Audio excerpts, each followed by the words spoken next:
यानी अक्सर लोग हमसे पूछते हैं कि कान की सफाई करनी चाहिए या नहीं करनी चाहिए। दूसरा ये कि कान में मैल क्या होती है, कान में मैल क्यों जमा हो जाती है। इस तरह के बहुत सारे क्वेश्चंस होते हैं। तो ये मौजू जो है ये है कि कान के अंदर मैल का पैदा होना और फिर कान की सफाई करना।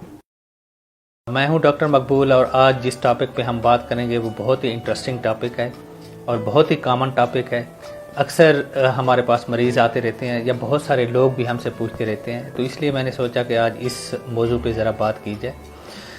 तो ये मौजू जो है ये है कि कान के अंदर मैल का पैदा होना और फिर कान की सफाई करना।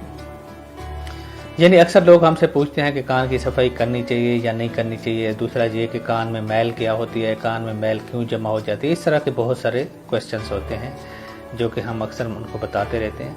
तो इसमें चंद चीज़ें मैं बताना आपके लिए बहुत ज़रूरी समझता हूँ। पहली बात तो ये है कि कान के अंदर जो मैल होती है वो अक्सर लोग ये समझते हैं कि कोई बाहर से मैल, जिस तरह बाहर की डस्ट है, मट्टी है, वो कान के अंदर जाकर जमा होती है तो वो मैल बन जाती है। ऐसा हरगिज़ नहीं है। कान की जो मैल होती है वो कान के अंदर प्रोड्यूस होती है और उसको हम वैक्स कहते हैं। और वैक्स बेसिकली कोई बुरी चीज़ नहीं होती, बल्कि ये कान के लिए बहुत ज़रूरी होती है। कान के अंदर गदूद होती हैं, जिस तरह हमारे पसीने की गदूद हैं, इसी तरह कान के अंदर गदूद होती हैं जिनके ज़रिए ये मटेरियल निकलता है और वो कान के फंक्शंस के लिए, कान के लिए बहुत ज़रूरी होता है। मसलन ये जो वैक्स प्रोड्यूस होती है ये हमारे कान को लुब्रिकेट रखती है, बहुत सारे इन्फेक्शंस, बीमारियों से कान को महफूज रखती है और इसी तरह कान का एक अपना pH लेवल होता है, उसको भी मेंटेन रखती है। तो ये कान के लिए इसका पैदा होना बहुत ज़रूरी है। अगर ये पैदा ना हो तो उससे कान के बहुत सारे मसाइल पैदा हो सकते हैं। अब बात यह है कि कान की सफाई करनी चाहिए या नहीं करनी चाहिए। तो पहली बात यह है कि कान की सफाई बिल्कुल नहीं करनी चाहिए, क्योंकि कान की सफाई का कुदरत ने जो एक सिस्टम बनाया हुआ है, जो एक मैकेनिज़्म है, वो इतना एडवांस है और इतना जदीद है कि आपको कान की सफाई की कभी ज़रूरत नहीं पड़ती। तो कान में जितनी भी वैक्स प्रोड्यूस होती है वो आहिस्ता आहिस्ता कान एक मैकेनिज़्म के तहत उसको बाहर फेंक रहा होता है। वो इतनी थोड़ी मिकदार में होती है और इस तरह बाहर आ रही होती है कि हमें वो महसूस ही नहीं होता, पता ही नहीं चलता कि वो बाहर आ रही है।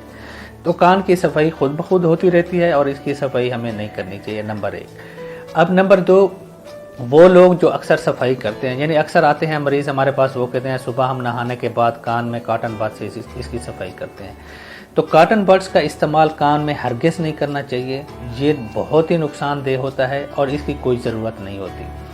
और जब हम कॉटन बड्स का अगर इस्तेमाल करते हैं तो उससे 2 नुकसान होते हैं। पहला नुकसान ये होता है कि उसके ज़रिए कान में ट्रामा हो सकता है, इंजरी हो सकती है, जिसकी वजह से बाद में इन्फेक्शन वगैरह हो सकता है। और दूसरा नुकसान ये होता है कि कान के अंदर जो मैल है उसके नेचुरल मैकेनिज़्म ये होता है कि कान उसको बाहर फेंक रहा होता है, लेकिन जब हम कॉटन बड्स या कोई और चीज़ इस्तेमाल करते हैं तो उससे हम कान की मैल को आगे पुश करते जाते हैं और जब वो आगे पुश होती होती जाती है तो वो एक प्लग सा बन जाता है और कान उससे बंद हो जाता है। तो इस तरह फिर जो वैक्स बहुत ज़्यादा हो जाती है तो मरीज़ हमारे पास आ जाते हैं और हम उनसे पूछते हैं कि आप खारिज करते हैं, तो वो कहते हैं जी हम तो रोज़ाना कान की सफाई करते रहते हैं। तो ऐसा आपको बिल्कुल नहीं करना चाहिए। तो उम्मीद है कि आपको इसकी समझ आ गई होगी कि कान की जो वैक्स है वो बाहर की वैक्स नहीं होती, वो कान के अंदर प्रोड्यूस होती है और कान के लिए बहुत ज़रूरी होती है। दूसरी चीज़ ये है कि कान का अपना एक सिस्टम है, अपना एक मैकेनिज़्म है कि उससे उसकी सफाई होती रहती है।